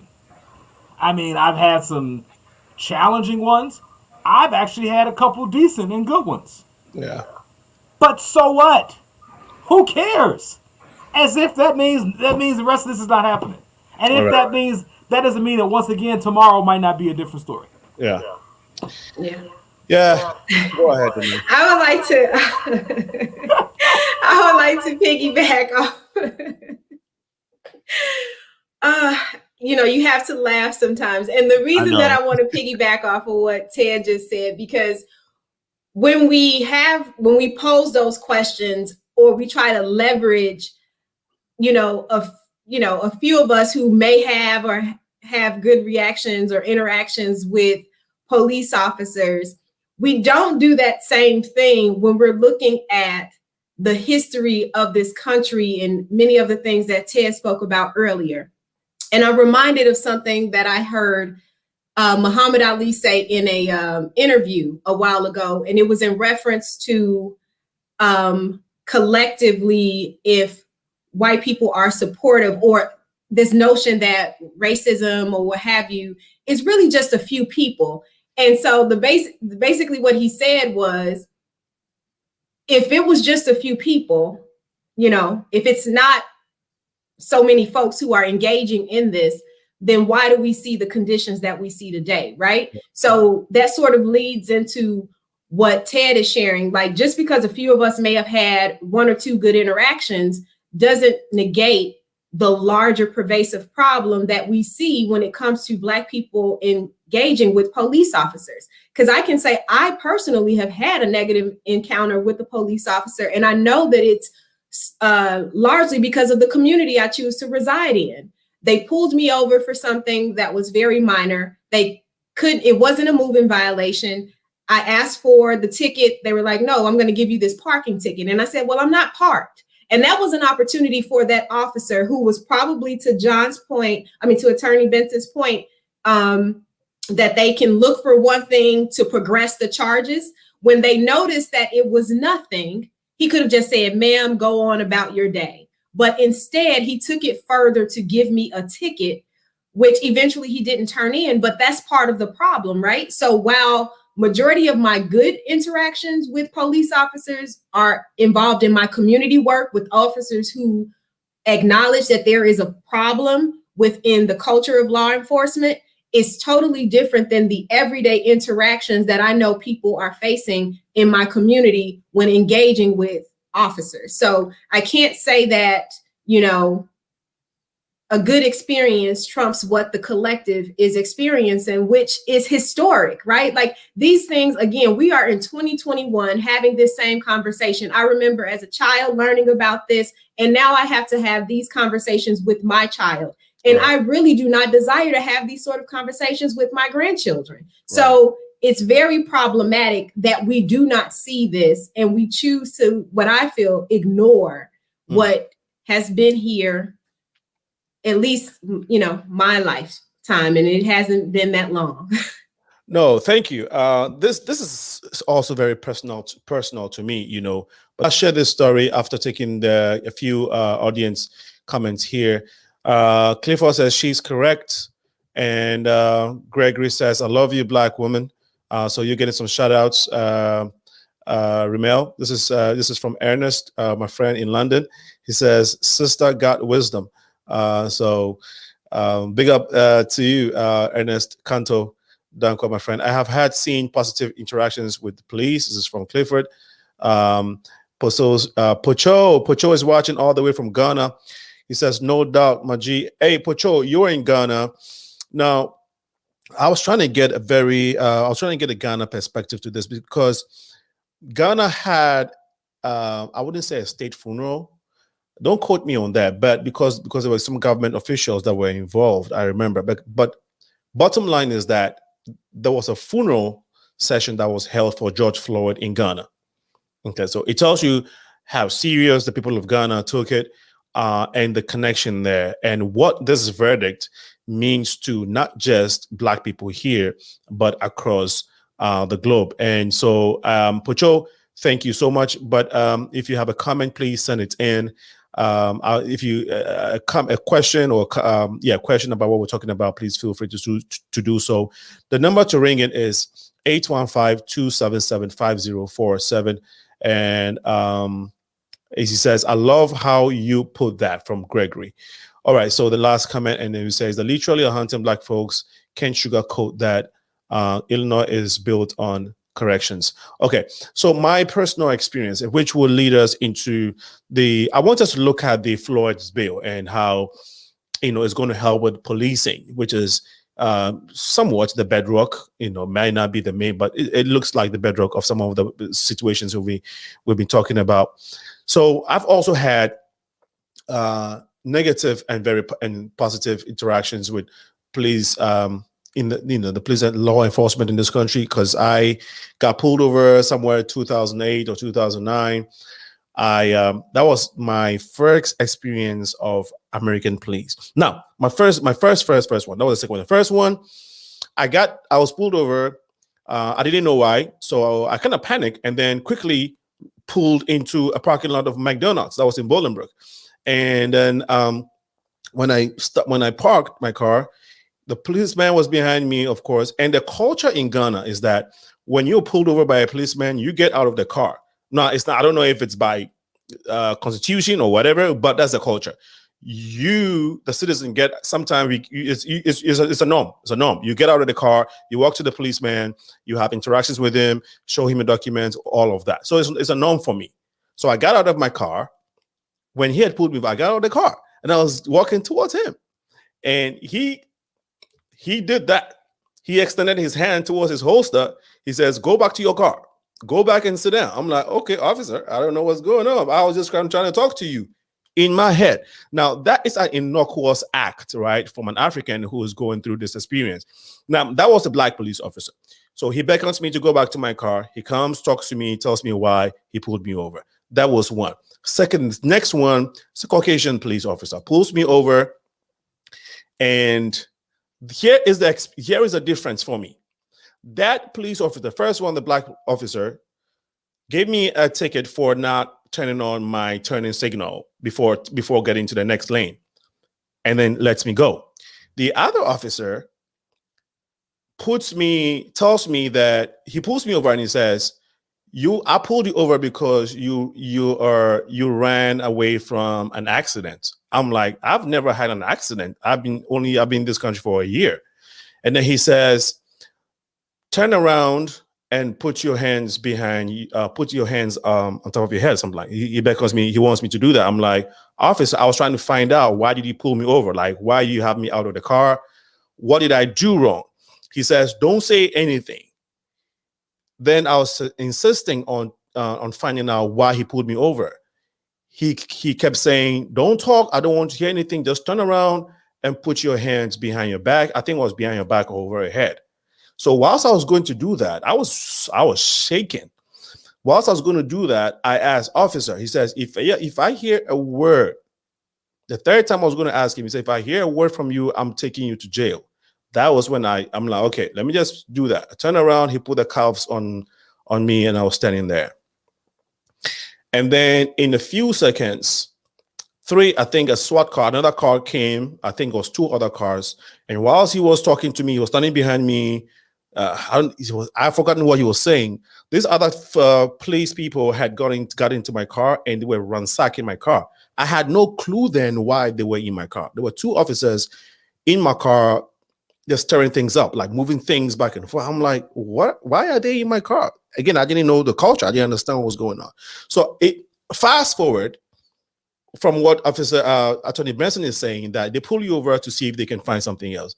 Now it makes sense why all that was done to me. He delayed. After about 10 minutes of them doing that in my car, they leave, and then he puts me in the SWAT car, behind the SWAT car, and I spent about an hour in that SWAT car. I tried to find out from the officer what I had done. Only he said, if you shut up, I can write you this ticket, and then you can go your way. Eventually, when I got a ticket, I was going to work then. Was super late, almost an hour and a half with that incident that I had to be with the police. I finally get to work, and when I read the ticket, it was about I think my license plate, my insurance had expired, and at the time, I had my insurance on my debit card, and so I will pay monthly with my debit card. It was a recurring payment, and I unfortunately lost my debit card. So when I lost my debit card, I couldn't make a payment, and so I got late on my insurance, and that was the reason. So that has been my experience with the law enforcement, right? Of course, I've been pulled over again afterwards, and it hadn't been anything close to this story that I'm sharing now. So what I'm saying is that this is personal. I have experienced, and a couple of my friends too have had a similar situation. So this is something that is this is. Yeah. I'm getting feedback. Please pardon me. I'm sorry. I wanted to say something about what you just shared. Yeah, but I don't know why I'm getting feedback. Okay, go ahead. I think I muted someone, so go ahead. Yeah, I just want to. That angers me to no end. That's your experience. Particularly, sort of. I mean, like, welcome to the States. Yeah. You know what I'm saying? It's like, I mean, come on, like, yeah. It angers me. Yeah. I want to tell you that just like the death penalty, right? So the death penalty in this country is not, you talk about you had a white officer or a black officer. It actually is not even about the race of the officers. As I shared before, white supremacy doesn't necessarily need white people to perpetuate it. Okay? Racism doesn't need one ethnic class to perpetuate it. When it has moved beyond, it is, it is what it is. So African American officers, as I shared earlier, many of them have no more respect for your life than officers of any ethnicity. I mean, that's just the truth.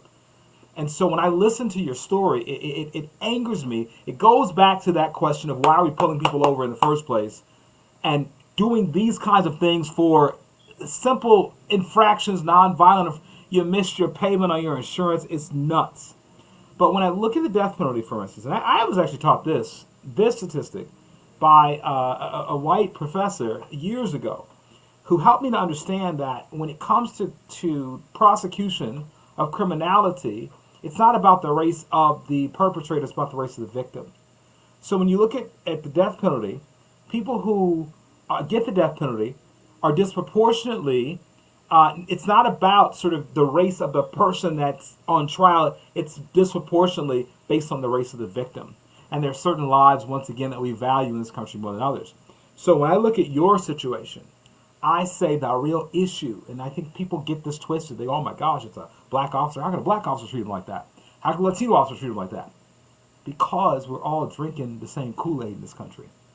And that's the issue, ladies and gentlemen. And I won't say this now, but I do want to talk about the George Floyd Act at some point before we leave. Yeah. Talk about what solutions are coming down the pike. Right. Good. Yeah, and that's what we're going to next. Yes. Let me make a quick comment on that. Here, and what happened to you is so offensive. All right, and back to what we're talking about, accountability. You see, there's no real accountability for those police officers. Now, I do civil rights cases. I do federal civil rights cases. I get a lot of people coming to me with a very similar situation, and I just go, look, I mean, there's nothing I can do because for a lawsuit, you need, unfortunately, you'd have to be in a wheelchair, hurt badly for it to be worth the lawsuit. I hate to put that bluntly, but there is a complaint process, but it does not have teeth. And, for what happened to you is so offensive and it is so regular. It's almost normal. All right. It happens all the time. And there's no way to punish these police officers because the complaint process is not vigorous. Right. Now, why should those police officers get away with that? Here you are, a law-abiding citizen. They violated all kinds of laws to do what they did, yet there is no punishment for them. You know, if you go back to, you know, not exactly my hero, but Rudy Giuliani, right? I mean, he kind of had the old broken window theory. You know, you go after small crime for bigger crime. Well, why don't we turn that on the police? Why don't we go after a so-called small event, which I wouldn't even call this a small event, but why don't you start holding those police officers accountable for something like that? Because that you should have a process to make a complaint, and that police officer should be held accountable, and he should be held very seriously accountable. Right. Thank you so much. Thank you. So at this point, we want to look at the bill itself and what it's supposed to do, and it may help us understand, or it may help us check some of these things and some of these questions we'll be asking. And before I continue, I just want to encourage. I mean, if you're an African or Caribbean watching and listening to this, you know what African Americans are going through.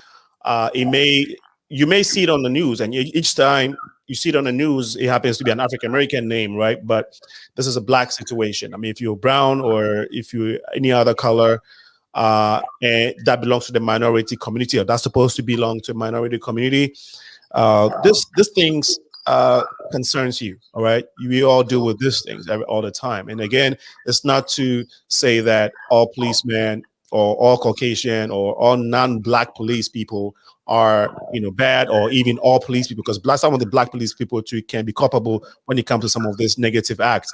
But it's not that. It is a matter of us getting involved in the conversation so we can have a better society. And I just want to encourage my African and Caribbean community to get involved in the conversations.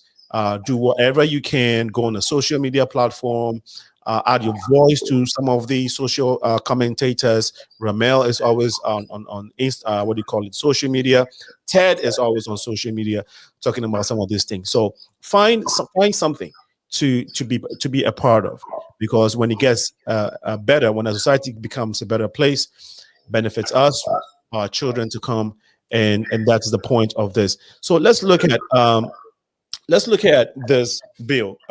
Maybe Attorney Benson, maybe you can help us, give us a synopsis of what this bill, captures. What is in there? I actually can't, because I don't know what's in the bill. Okay, so I'll pass on this one. I apologize. Okay. No, okay. Ted has been wanting to talk about it, so Ted, take it from here. I wanted to get his perspective as a lawyer, but take it from here, and then maybe REMEL can come in. Okay, so the George Floyd bill, HB 7120, has passed the House. We're waiting on it to be voted on in the Senate, and we should all sort of encourage our senators, particularly those senators we know who are on the fence on this issue, to support this. It does a couple things that I think are important and critical, and I'll just bullet point them real simply. So there's a ban on chokeholds. Ban on no-knock warrants. There is now a part of this legislation that makes witnessing officers culpable in the situation like the George Floyd case. If you're watching it, you are guilty. There's a public registry for officers who are repeat offenders on these police brutality issues. There's the end of qualified immunity. Protection against prosecution for police officers, and it gives the Department of Justice additional authority in states and localities around these questions. I think, and I'll say this in closing on this comment, I think, Senator, what you mentioned is that we should support the police, because the police are civil servants. We have to support them and hold them accountable at the same time. And I think that they are not mutually exclusive ideas, so anyone who would look at this and go on either side, oh, well, all the police are bad, or, screw you all trying to, hold us accountable. I think both sides can have problems. But the major issue is that, and I think back to your story and these other stories and what this bill does, is it limits the idea that they should have complete and total unlimited and universal power when they pull people over. And that, ladies and gentlemen, should be something that all people can agree on. Because, my God, if you are an agent of the state and you have the power of life and death in your hands, should there not be some accountability and limit to that power? If there is no limit and there's no accountability, then, my God, do we really live in any kind of democracy or any kind of fair and equal society? So this bill moves us in the right direction. And we have to keep going because we have to hold people accountable for the life and death decisions that they make. Remel, how optimistic are you with this bill being successful in passing the law? I'm sorry. I believe that it's possible to get passed. I'll tell you, I am more focused on local politics because we need to get a rein on our local politics because that in turn then drives all other politics. And here in Illinois, we have something called the Uniform Peace Officers Disciplinary Act, which with our work at the NAACP, we want to have that repealed because that is a clear impediment to true accountability here in the state of Illinois with holding an officer accountable. So while I'm loving what I'm hearing about the legislation, I don't think that it wouldn't pass, like to the point that Ted pointed out, these are sort of obvious things. So I think there's going to be a lot of back and forth in the media, but overall, I do think that it will actually get passed, but we get things passed all the time. It's more so about the implementation and ensuring that states will be actually implementing this properly and that true accountability will be happening and ensuring that local state laws don't actually impede the true implementation of what's being pushed down. Attorney Benson, are you optimistic of this bill? I don't trust the Senate. I don't think it'll pass in full. I think the police immunity is going to be a big problem for the Senate. So no, I'm not. I'm optimistic that some of it will get passed, but I'm optimistic that the entire bill will get passed. No. Ted, do you agree to that? You share his sentiment? Yeah. I mean, we are fighting some major cultural and institutional issues. And this is not going to happen easily, right. Guys. I mean, so yeah, I think to both of our guests' point, you may get partial implementation of this, but the idea that we're going to have this wholesale overhauling of our criminal justice system with the stroke of a pen overnight, that just probably is not going to happen. The number is 815-277-5047. We're still talking about the Floyd verdict and getting the reactions from our community. And we're being helped on with this discussion by Attorney John Benson, Ted Williams III, and Remel Terry. We've also had a ton of comments from our audience and everyone who has been supportive so far. We say thank you so much. You're still watching the Progressive Minds show. I'm your host, Alinko, and we have a few minutes to wrap this discussion.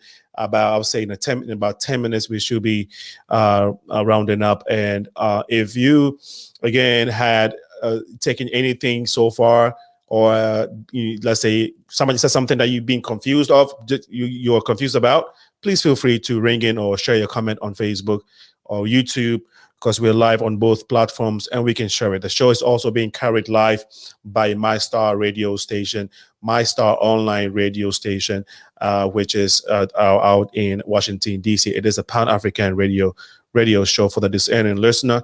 We take a few comments and we'll try and get to one or two questions before we end the discussion this evening. This is from Devon Gordine. She says, great show. Clifford brings puts up another comment. It says the police need to be nationally licensed. When they mess up and lose their license, they lose the ability to work as a police officer nationwide. So that is a comment from him. And then he says, you file a complaint with the same agency you were complaining against. Okay, so I think that was something that I said earlier, maybe. He said yes, but but it's so broad to determine. I'm not trying to figure out exactly what this comment is linked to. And he says, Clifford says, does an officer legally have to identify why a person is being pulled over? Ted and Attorney Benson, does an officer legally are officers legally required to explain to people each time they pull them over? Doesn't mean they do, but yeah, they're supposed to. Yeah, I stopped you for weaving in your lane. I stopped you for not using your turn signal. Yeah, they're supposed to. They're legally required. Let me put it that way. Yes. Ted, what will be your candid advice? Because if they're legally supposed to, and I'm sure a lot of people know this, and that is why they try to get into argument with law enforcement. Now, for maybe your safety's sake, right? Should you just ignore the fact that they didn't tell you and just keep on arguing with them? What would be your advice, Ted? Well, I mean, I'm very careful to give people advice in that situation, to be honest with you, because you got emotions flying. I mean, I'm just very careful. I will tell you what I would do, and I can't tell you what everyone else should do. You're right. But I'm trying to survive the interaction. It's a shame that I should have to. It's a tragedy, a travesty in this country in 2021 that I would have to do that and play a petty game of respect and paying homage to people,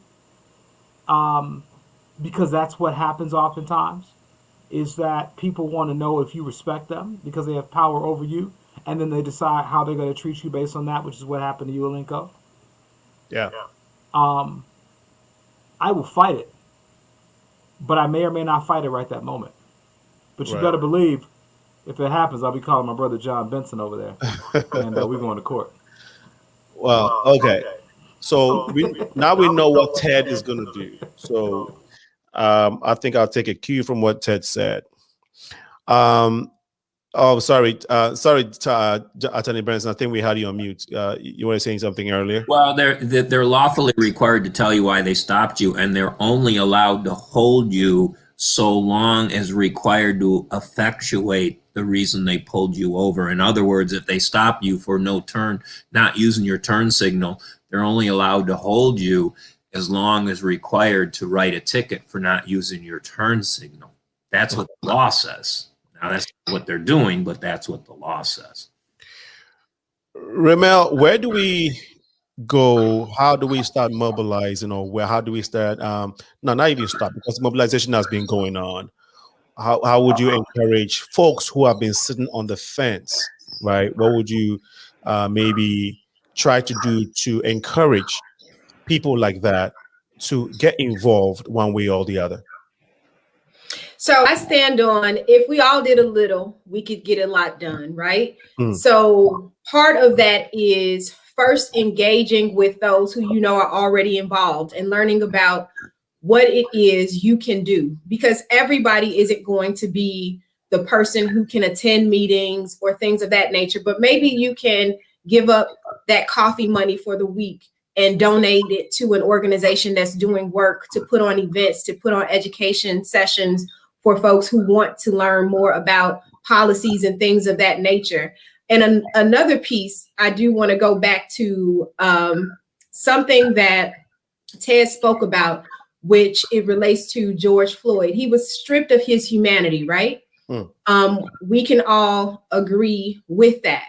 But in that, we need to really make a big push as it relates to human rights, because we've taken our eyes off the prize. And I have to credit that understanding to the civil rights attorney, Standish Willis, who pointed that out. While we were fighting, like, civil rights is definitely important, that larger piece, which could affect, even bigger change that we're seeking, is making these things and human rights issues, because it really is. As Ted pointed out, if George had been a dog, it would have been a bigger issue. We've seen what has happened in situations that involve canines and how they are treated much differently than the loss of a human life, especially when it comes to a Black person. So I think it's understanding and refocusing our energy on that prize of ensuring that our humanity is valued and our human rights are respected, which in turn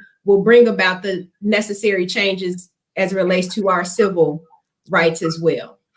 Wow, that's powerful. Let me take these comments and then we can try to take one or two questions and wrap up. I would like to something that Ted said earlier with regards to what would make someone put their knee on the neck of another person for such a long time. And he relates it, I think he connected it to the superiority complex. Ted, if I understood that in that context very well. But some will also argue, well, that is a training that the police have. I mean, if you were trained to act a certain way, you are not, you're just doing your job.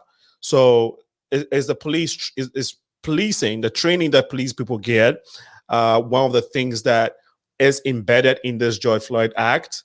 And is this something that maybe the public would have to maybe call local officials or call their, federal officials to try to, push so that at least we can look at training of the police people, so the police in a way that would humanize, their job, or in a way that will help them treat civilians in a more acceptable way than we have been used to. That's what I'm trying to say. Yeah, I'm not sure if that's explicitly a training issue. Okay. More than it is what we talked about, a humanity and accountability issue. The beauty of this, I think someone in the comments had talked about the young lady who recorded the incidents. That actually is the beauty of this case, is that in some ways, sort of our system is working because the public is supposed to be holding public officials accountable. And that's exactly what happened. Maybe what we need to be doing is making it so that all of these interactions are done in public spaces. So that when they happen, you can have accountability from the public. We know that that is the push behind the cameras. But actually, as you look at it, if it were not for the public holding that public servant accountable, there would have been no justice in this case. And so maybe that is where we ought to be looking. How do we empower the public in a greater way to do its job to protect the citizens from the state? You mentioned some of the things that are in that bill. Is this part of police reform in terms of training in that bill as well? Is there anything pertaining to how they trained? I didn't see anything on the training issue. I know in our bill, though, the bill that we just had passed, that was around cash bail. There was. If you say our bill in the state of Illinois.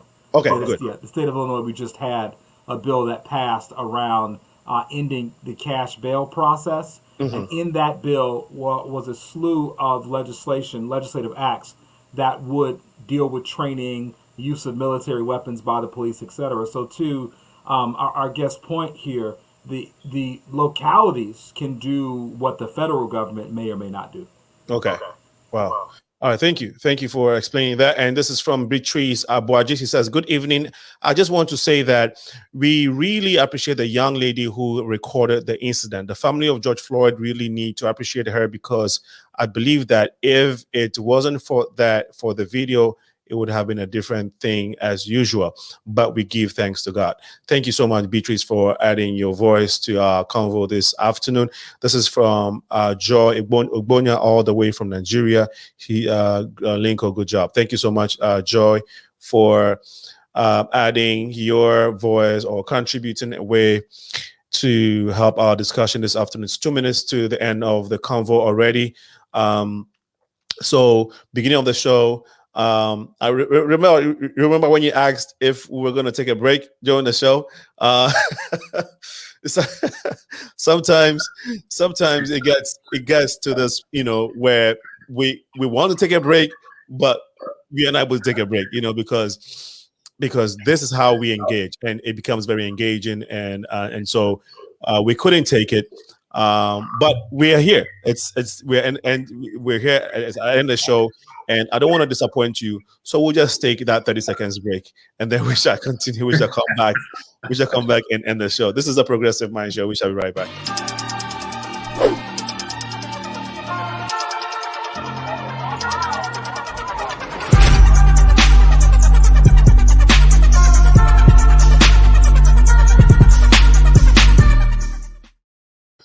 Okay, we are back, and we would like to end this topic of George Floyd verdict, reactions from the community.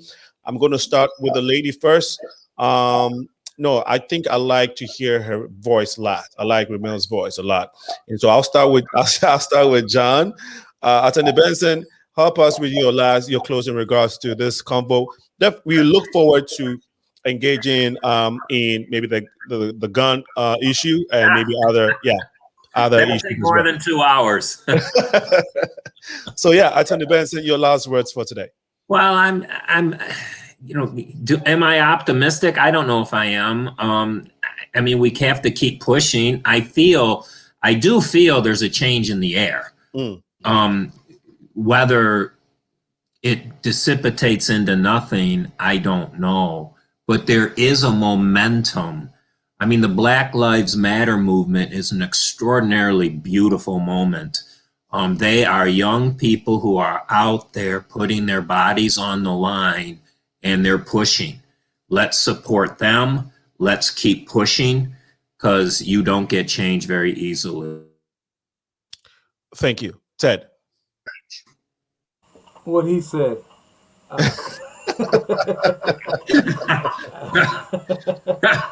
Yeah, I mean, I've said a lot. I want to be hopeful. I guess I'll close out. I said this earlier, and I'll just repeat it. Dr. King, the arc of the moral universe is long and it bends towards justice. I have to believe in my spiritual mind and heart that we have to be hopeful, because if we have no hope, we have nothing. And we've got to fight and believe that things are going to get better. Now, does reality show us that? Maybe not all the time, but I will choose to live and die with hope, and I encourage the rest of us to do the same. Thank you so much. Remel, you have your last words for today. Yes, I would say that I'm an optimist in action, right? So I do believe that we can see progress, but I believe it comes with us putting in the work. And so I'm optimistic that as long as we continue to see what we're seeing and the reality begins to resonate, that more of us will get engaged and we will affect the change that we desire. That's powerful. Well, on that note, this afternoon's discussion on the Floyd verdict, reactions from the community comes to an end. Wednesday, we shall be here talking to a state official regarding resources that a lot of people are looking for to support their businesses. There's a lot of unemployment situation. I mean, unemployment is high. People are stressing. So we're trying to see what is out there from the state level and local level, to help people who are struggling. And so stay tuned to the Progressive Mind Show. We're here every Wednesday from 6 to 8 p.m. CST, and then on Sundays from 2 to 4 p.m. to deliberate on issues that will make our community better. And I'm so grateful to this great gentleman and beautiful lady for coming on the show. These two gentlemen looks like they try to always make themselves available when we call on them to discuss some of these things. Ted Williams, especially Ted Williams, the third, you have to add the third. And I missed it the first time. So my brother, he's my guy. So he lets me fly some of these things. Yeah. This man is tired. I know he's tired because he engages community issues all the time. He's always helping people, but he decided to make it today. And so I'm grateful. Remel, I know you have a busy schedule. You made it today. I'm so grateful. John, thank you so much for your time again. And to all our audience who helped make this conversation great, please keep it going in your communities. We got to keep working and keep praying to see the change that we all need. To God be the glory. And remember, to whom much is given, much is required. This has been the Progressive Mind Show with your host, Alinko. Bye-bye. Bye-bye, Ted.